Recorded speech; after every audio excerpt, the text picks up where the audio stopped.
If you're vulnerable to psychic damage from roguish language, stay away from these gibbering mouths. But if you intend on listening to this podcast about enriching your fantastical group hallucinations, you're too far gone already.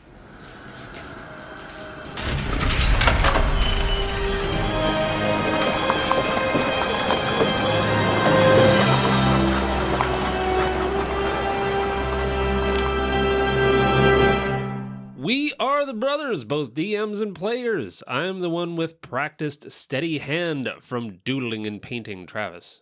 And I'm the one that learned to palm a card and prep for this episode, Jordan. He really did. Welcome to the Hook and Chance podcast. Mystify your friends with a flick of the wrist and some magical mutterings for incredible games.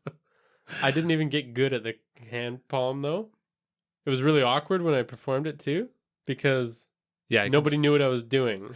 When you don't introduce that you're doing a magic trick, you just look like a real weirdo.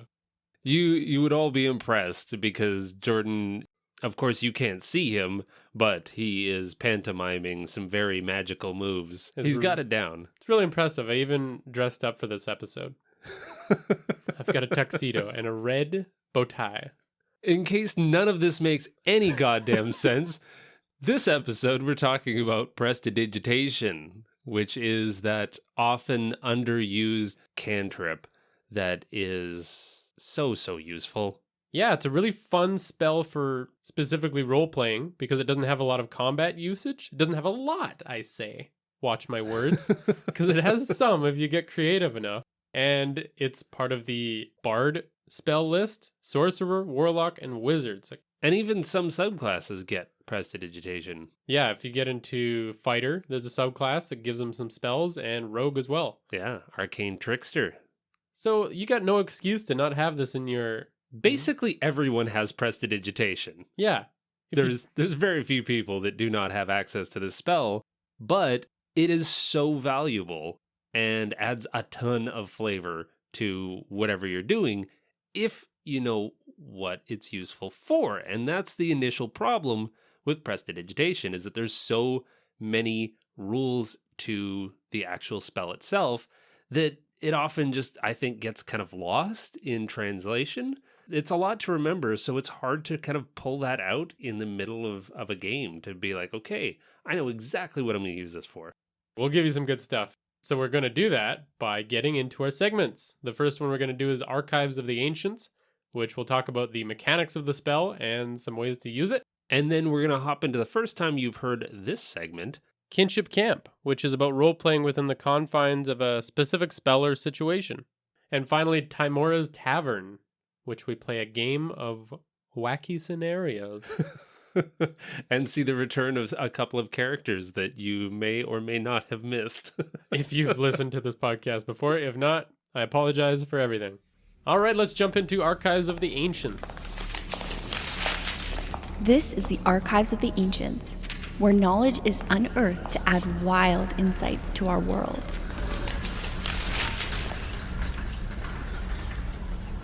So when I think about prestidigitation, I think anything a street magician could do, but real. So the coin behind the ear trick, the hardest part is learning how to, be fancy with your fingers and hide that. But prestidigitation allows you to pretty much not do that. You can just establish that there is now a coin in your hand because you've cast a spell. So, all right, take us through the spell. Okay. So the word itself is wild and wacky, and I pronounced it wrong for a long time. So once again, it's prestidigitation.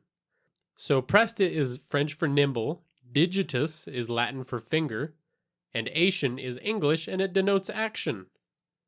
So you get a fun little translation of nimble finger action. As you wingle your fat digitus. I can't help it. It's a cantrip, which means you can cast it as many times as you want. It takes an action to cast. It's got a range of 10 feet, and it's got 2 components to it. Verbal and somatic. Verbal, of course, being the verbal component of casting a spell, and somatic being a hand action of some kind. There's this idea that a verbal component has to be like some kind of magic incantation, but it actually says right in the 5e rulebook, in the core rulebook, it says that you can simply mutter. So it's not necessarily the words that make the magic, but it is in fact the tone or the and the inflection? intonation and the inflection. But to say that you could wiggle your fingers in just such a way and mutter a incantation, you could cast prestidigitation by doing so. That's handy. Very handy. We'll get into that more, I think. So in the book, it talks about it being a minor magical trick that novice spellcasters use for practice. So you can create one of the following magical effects every time you cast it. The first effect, you create an instantaneous, harmless sensory effect, such as a shower of sparks, a puff of wind, faint musical notes, or an odd odor. You can do a ton of stuff with that. Yeah, basically just messing with any kind of minor sense. Well, start with sight. Well, just there's no limit. You could do demonic face, a playing card out of your hand. You could do comic book bams and pows. That'd be good. Old Adam West Batman, like Socko. Everyone wants to play a dark Batman character, but I want to play the Adam West Batman character. Everyone's making the edgelord rogues like, I'm Yeah. Batman. And yeah, you want to be the holy guacamole Batman. You could do sound. You could do angry whispers, clapping, R2-D2 beeps and boops. If that exists in your world. Sounds can't not exist, Travis. Yeah, but nobody knows what R2-D2 is. That's true. Clanking of a key ring coming down a hallway. Yep, that's a good throw 'em off the track. Yeah. Crackling of fire, like the sound. If you were trying to trick someone that there was maybe a fire in a room. Yeah, and then you could cast it again and do the sight of... A touch of smoke, yeah. Then, of course, you got smells. Yeah. I don't know. Unless it's been established that like some monster creates an actual odor when it's nearby, like you could probably use that kind of stuff. Or yeah, like I think if there's enough richness in the storytelling, like if you establish an enemy that has this kind of mannerism, like he always smokes the same kind of tobacco. That's great. I think that's great for villains. Yeah. And like scary kind of stuff, because I remember this horror story I heard that, yeah, it was always the smell that they would smell first. And that's Ooh. terrifying. Yeah. And it's like, where are they? Yeah. They're coming for you. So that could be powerful. What else? Taste? You could make an enemy's drink spicy for a moment. You could make a child's broccoli sweet. Sure. Lots of role-playing options there. You could distress a merchant by filling their mouth with the feeling of licking a horse's leg. If that's your thing. Make them give you them deals, or I'll keep that up. That's excruciatingly specific. That's weird. Yeah. It's weird because I've never tasted it, but you know what it tastes like.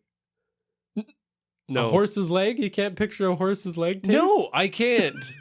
All right, fine. That's fucking nuts.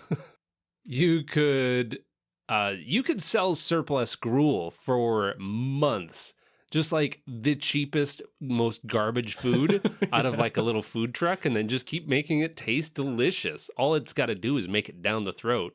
True. You're just the worst cook ever. Yeah. You're just throwing whatever. God awful cook. It looks a lot worse than it tastes, folks. Come on down to Gromit's Gruel Shack. You're just going from back door to back door, picking up trash, basically, filling the pot. Ew. Food scraps. Doesn't matter. Boil it down. Boil it down and then use prestidigitation to make it taste like honey and Apples. Honey and apples. Then you've got touch. Yeah, I keep thinking about like distracting people. There is nobody that I know that can keep it together if they can feel a spider like crawling up their neck. Whew. I bet people just got the same feeling listening to this that I did. Oh yeah. I just felt that shiver. But seriously, with those 3 active spell effects, you could do the sound of a bee, the feeling of a bee, and then the landing that telltale like bug leg up the Yeah. neck. Just that. And I don't care what prison guard is standing outside your character's prison that you're trying to distract for a moment. that's a surefire way. Nobody can keep their shit together. Yeah, no matter how tough they are. Because I remember my whole football team jumping off of the bench when one bee flew by. It was the weirdest experience. What kind of football team did you play for? All right, so going away from our insanity and back to the rules as written in the book, the second effect is you instantaneously light or snuff out a candle, a torch, or a small campfire. Easy peasy. This is kind of used as really cool dramatic effect for the snuffing out of the nearby torch and darkening a hallway Yeah, or lighting, and that's pretty badass. yeah. You want to impress somebody? Light their smoke with a flick. And just you're the survivalist in the woods when you're making the campfire come on. Or you're just lighting shit up all over a town. And No doubt. Burn you're down a whole town. You're a total psycho. You got a little pyromania in you. Could you light a bowstring on fire? I don't see why not, except that it's not really ready to be lit like a candle or a torch would be. Yeah. So it might take, 5 attempts, Yeah. I which is could a see waste that. of 5 turns. Well, yeah, there might be better ways of getting rid of that bowstring.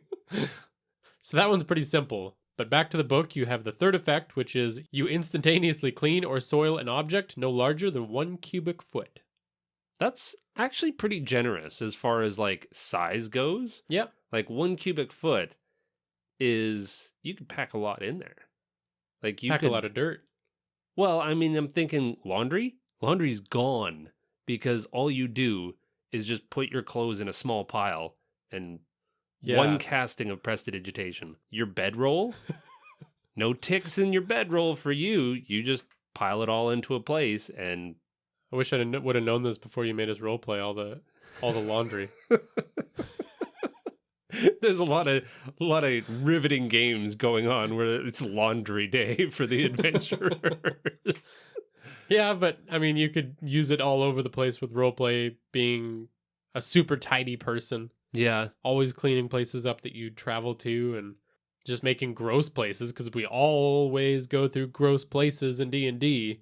Yeah, so the next time your DM says through the dirt and grime of the ages, you can't make out the words. Prestidigitation. Done. Done deal. Take that, you schemer. Back to the book. The fourth effect. You chill, warm, or flavor up to 1 cubic foot of non-living material for 1 hour. I think they were going for food on this one. But you could make anything flavorful like gum would be. You could just pick up rocks and suck on them. What? I'm not... That's a great idea. I suppose. For 1 hour, you could sell them. Come suck on this flavor rock. Of course, that's the flavor, but you could chill the air in front of somebody's face for a ghostly feel. You could warm somebody's clothes when you're traveling through a wintry wasteland. That I can get behind, yeah.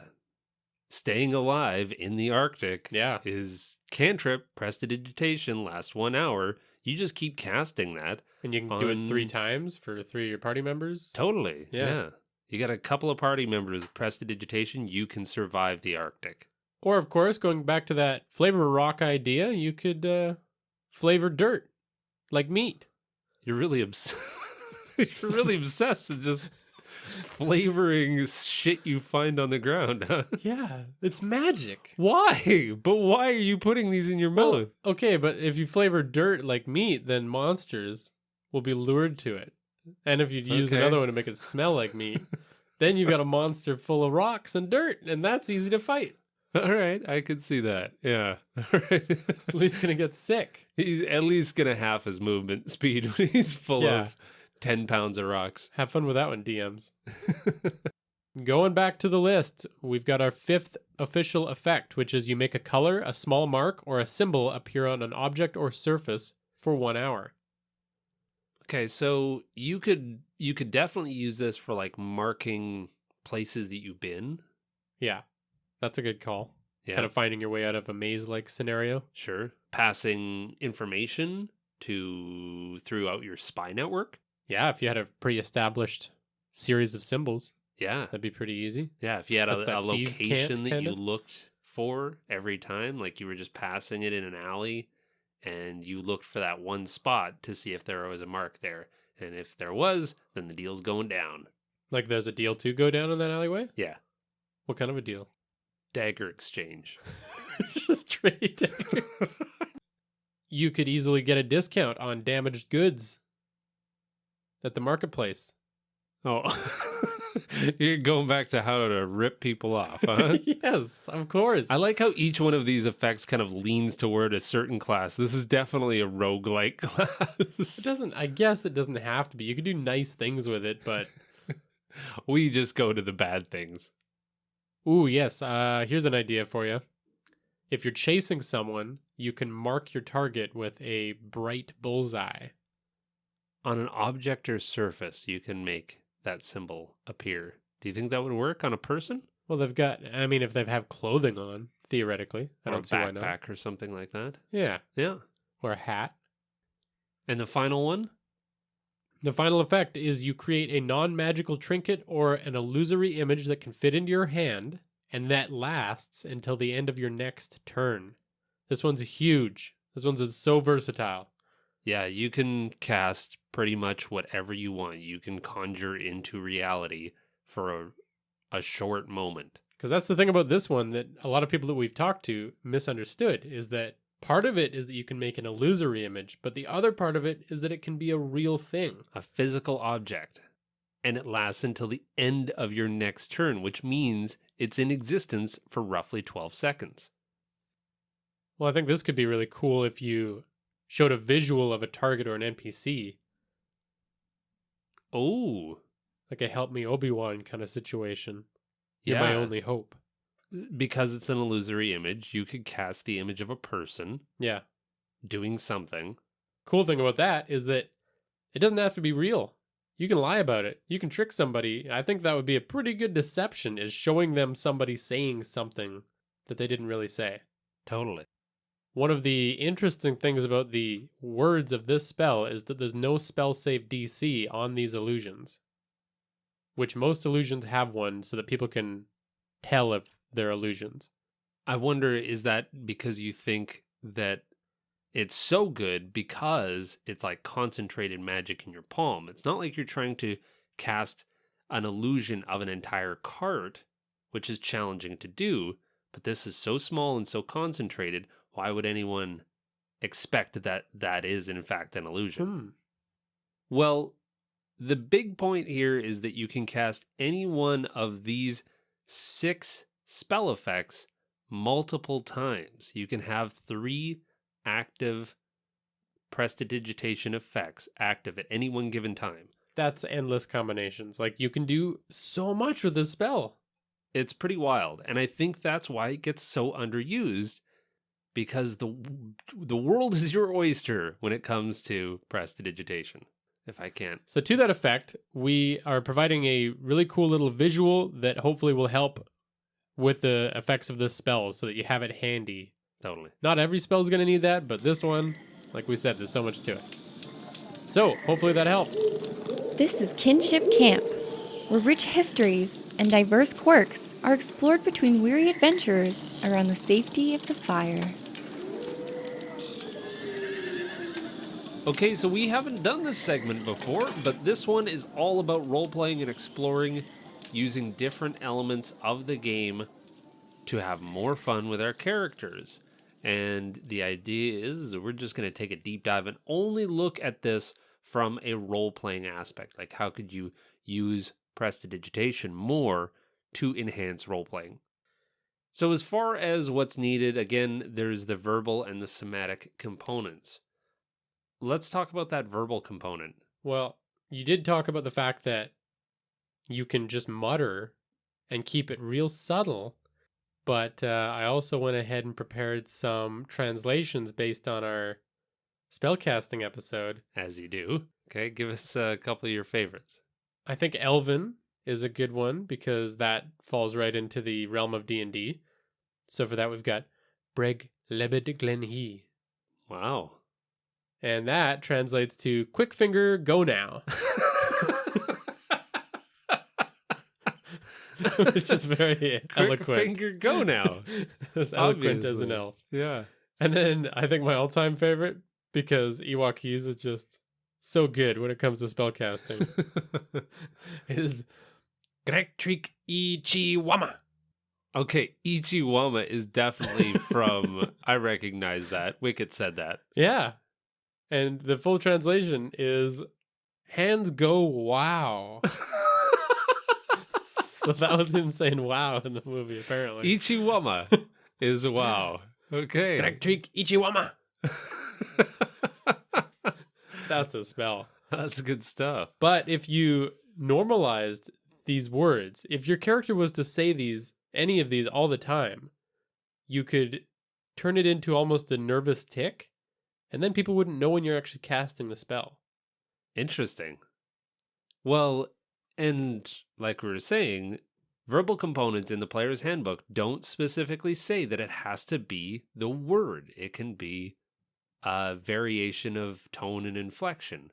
So you could hum, you could do any one of those things as the verbal component to the spell.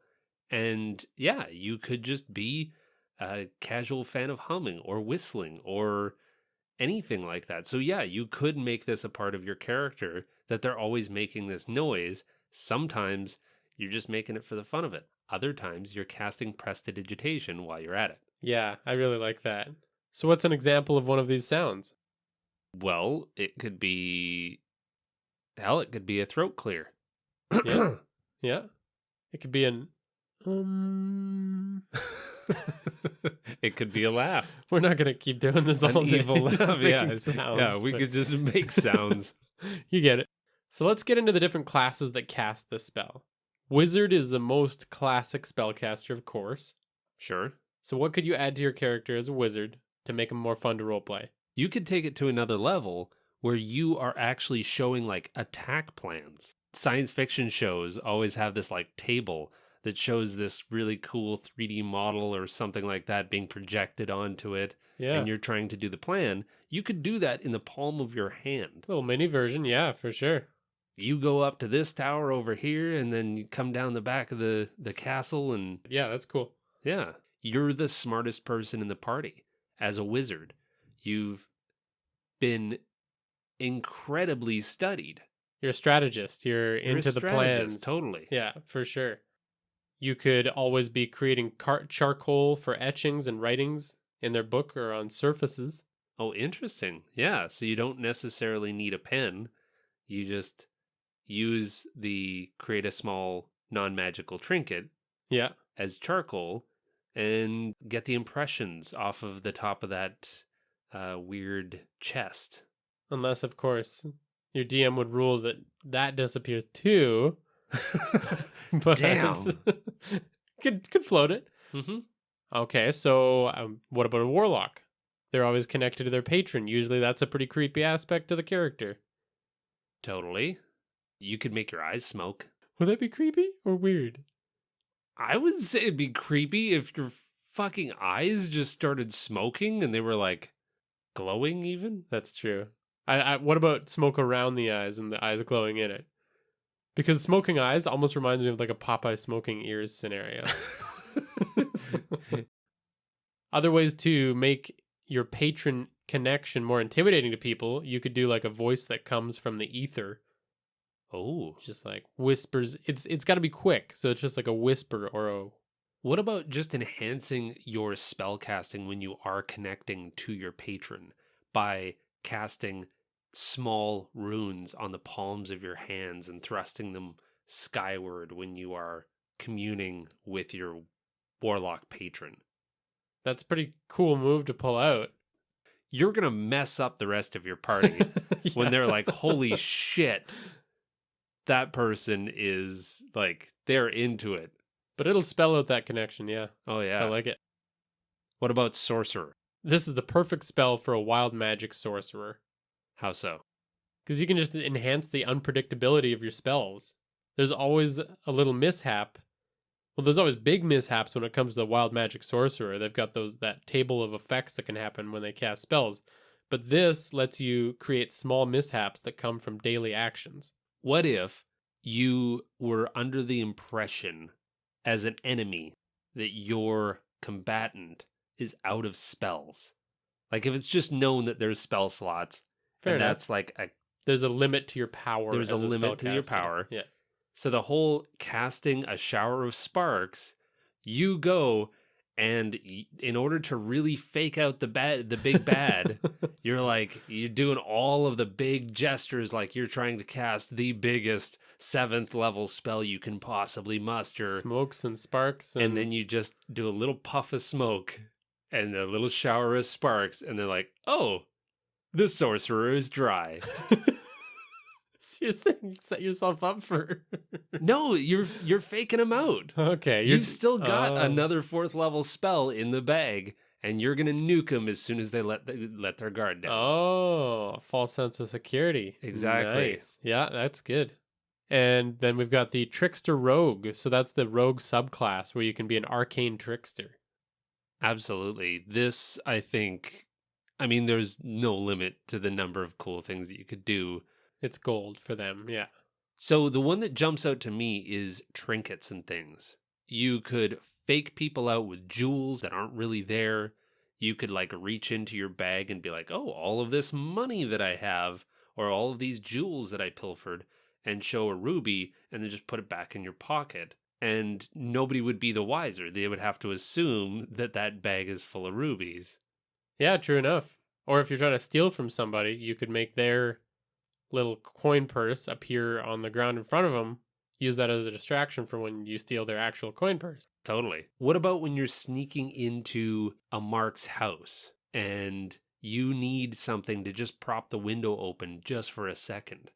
Could you create a tack just to block the window open as you slide it open to creep in? You need something to just hold that window open while you creep through it. You just prestidigitate a small tack, push it in there. The window's now open for 12 seconds, and you can just take your time crawling in that window. I don't know if you've ever crawled in a window, but it takes me longer than 12 seconds as I flop my meat up on whatever's on the other side. Okay, well, neither one of us are trickster rogues, Yeah, so that's true. Then you've got the fighter subclass called Eldritch Knight, and they get access to this spell as well. And this is a more disciplined fighter than the rest. They're physical.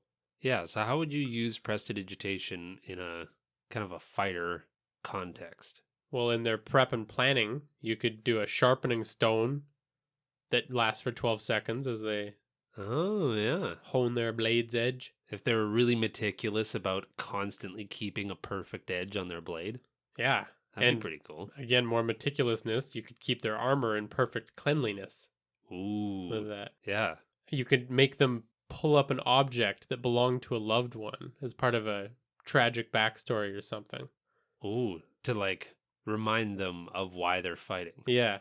And it's real to them as it lasts for 12 seconds. That's cool. Yeah. I like that. What about if they conjured the face of their enemies, considering the motivations for fighting? If they reminded themselves by conjuring that illusory image of their enemy, really Yeah. piss them off, get the ire up before battle. Ramp them up. I dig that. So that's all the stuff that's kind of more personally motivated as a character, but you can also help your party members a lot with this spell. Using this in a way that you could probably bolster party members' skill checks. Yeah, it's just a more flavorful way to use that help action. So using prestidigitation, because it doesn't cost anything, well, you could do that whole smoking eye thing if you were trying to intimidate or something like that. Yeah, you can make your party member do it too. It doesn't all have to be cast on yourself. That's true. If you've got prestidigitation and I'm trying to persuade someone to help us fight, Ooh, I could conjure a platinum piece that I don't actually have and flip it towards the sword for hire. do they catch it? Or do you just flip it to yourself? Because if it disappears... No, do you say? that's you just lean into that. They catch it and you'd be like, there's more where that came from if you work with us. And then they watch it disappear and then they're motivated more so. Granted, it was an illusion. So maybe they'll be more pissed off. I don't know. they just can't be smart enough to know that. I think you still get the point across. If they're serious, God, I'd love a platinum piece that was actually real. Ooh, I want that real gold. And of course, there's a million ways to deceive with it. You could appear as almost any member of a secret or public organization as long as they had either badges or tattoos or patches. Interesting. Flash that, good to go. Yeah. Welcome. Create symbols on... Yeah, totally. Get into those secret hideouts. Well, I think that's more than enough ideas for one day. Let's go on over to Timora's Tavern. Welcome to Timora's Tavern, where absurd games of fortune and skill are played for the amusement of all.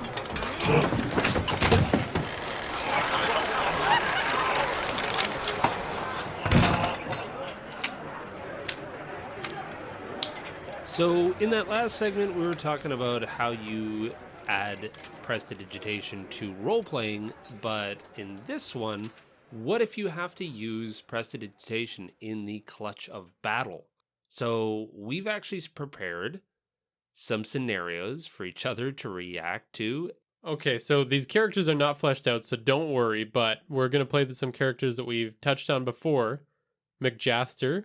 McJaster's a human wizard of the tight spandex short variety with yellow stars on blue fabric.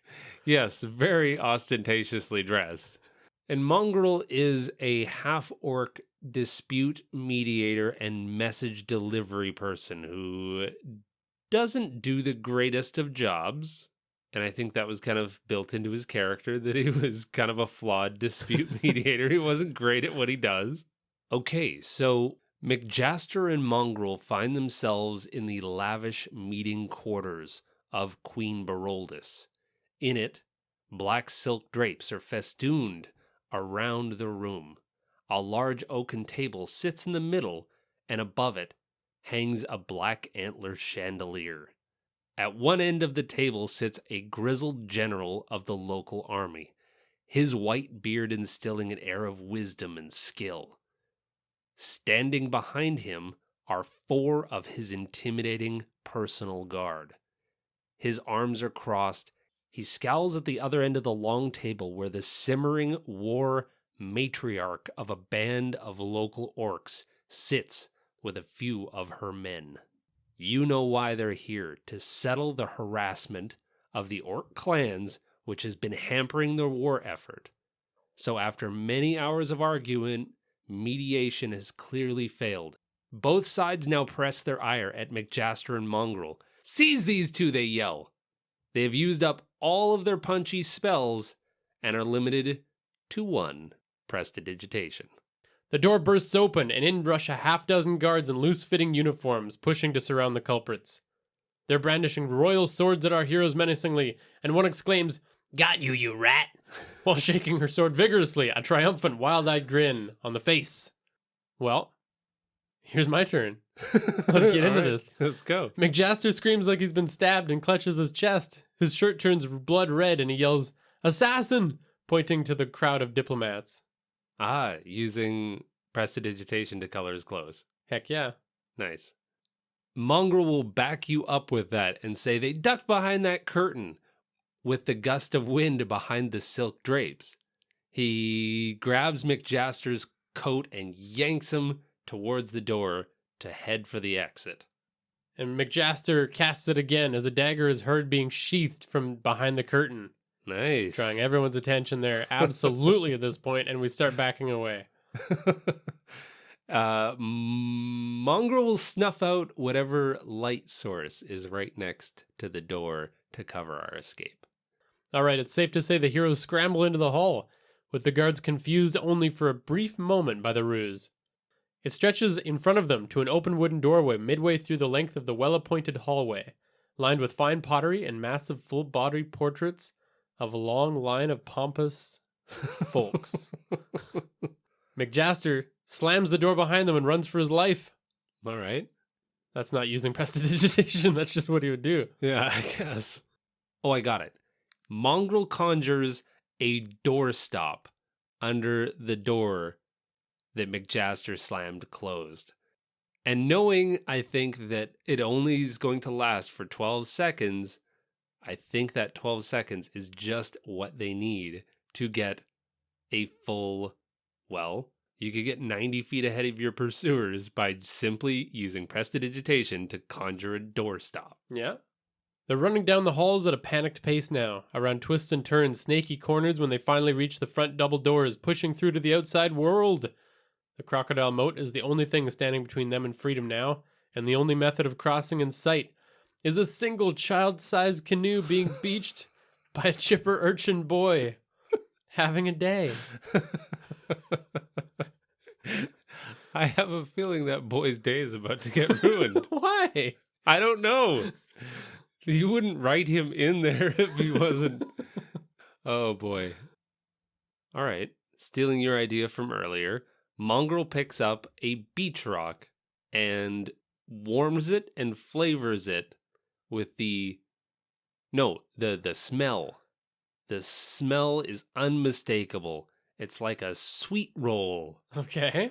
to distract the child. From what? I don't. From his canoe. We're gonna steal the canoe, are we not? Yes. How do we get across this crocodile-filled moat? Well, I think at this point, McJaster panics. Okay. And gets on his stomach because he doesn't want to do whatever You're we have giving to up? do. Obeying the surrounding guards that have caught up to us. All right. Well, I guess that's how our adventure A ends. logical DM mind is going to step in at some point here. Did I just go to jail for throwing rocks at kids that smell like sweet rolls? You threw it at him? Oh, I don't. Near him. You can't convict me of that. That's one of the many. Show me the bruises. That's how we'll get out of it. We can't get charged with anything. So we both knew that we were going to end up in jail at some point as these characters. So we asked Reddit, how would you get out of prison with prestidigitation and prestidigitation alone? And we actually got some really great responses back. Redditor Dirikos said, act dead, then prestidigitate an awful smell of rotting corpse and instantly soil your clothes. And yeah, basically play dead. Gross. Yeah, I think it would work. Yeah. I mean, you might want to go with the smell being the soiling. I'm just wondering, does a corpse... You don't get Auto thrown rot? out of jail for shitting your pants. You don't get thrown into jail for... You have to be a convincing corpse. So you're going to like soil your clothes and make them look like there's a body rotting in them. Oh. And then give yourself the smell. I thought the soiling was like, crap yourself. Shit your pants. Yeah, that's what it is. Okay. But you're right, a corpse... You're right. They wouldn't take you to jail for shitting your pants. Then we got a response from Argentum Regio that says, create a non-magical trinket that lasts until the end of your next turn, a key, the duplicate to the one on the guard's key ring, and use it to unlock your cell within that spurt of time that you have. Cool. Create an instantaneous, harmless sensory effect, make a shower of sparks, and alternate with a faint musical note or clanking, or an odor of metalwork in progress, all from the cell across the passage from yours. This is just a barrage like confusion from the guard? Yeah, so then the guard theoretically guess. goes up and takes a peek across from you when you got your cell door open, and you extinguish the guard's personal and any nearby candles or torches, lump the guard on the head if possible, pushing him through the far cell door and closing it on the guard now prisoner. But regardless, making for the exit in the confusion and darkness. Pretty good exit. That would be pretty good. And I should note that the key might actually work because 5th edition has nothing to say about the strength of the actual trinkets that you create with prestidigitation. That's true. And Metal. it's not just overlooked because there were previous editions, like 3rd edition, had a specific clause in there that said that they were flimsy and brittle and they would break so that you couldn't do stuff like that. So they intentionally made it stronger. Yeah, a lot of the exact same wording has persisted through every iteration of prestidigitation, but they excluded certain ones specifically around the strength of the trinkets that you make. So There you go. you could actually make a key, or at least something that looked like a key. It might not work. Yeah, I mean, there might be some other check involved to see if it actually is close enough to the key on the keyring, but... Yeah, you could try like an Arcana check or something like that if you rolled really well in an Arcana check for creating a a magical key. Yeah, or perception. Yeah, so Cool. those are some pretty good options that are much better than my shit yourself, I guess. I mean, to each their own. When the going gets tough, the tough shit themselves. Thanks, Redditors who joined in on that. Yeah, we really appreciate that kind of interaction when we throw weird crap onto Reddit and we actually get answers back. What a great feeling that people actually play along with our nonsense. We've covered the spell itself and how to use it right. Then we've covered some ways to roleplay with it as different character classes. And we played through a weird scenario where our two idiot characters are trying to make an escape using only prestidigitation. Maybe there's something helpful in there somewhere. Well, thank you very much for listening to this episode. We really appreciate it. Definitely let us know what you thought and hop on to our many different places that you can find our stuff. You can follow us at Hook and Chance on Twitter, Facebook, Instagram, Discord, Reddit, all of the places. Thanks to Tabletop Audio for all of the sound effects that we get to use in this episode. Thanks to Tabletop Audio for all the sound effects that you hear in all of our segments. Definitely use them. They're freaking amazing. You can build all of your own custom soundboards, which I use in every single one of my games. And as per usual, thanks for listening. Thanks for listening and play great games. You can't help yourself, can you?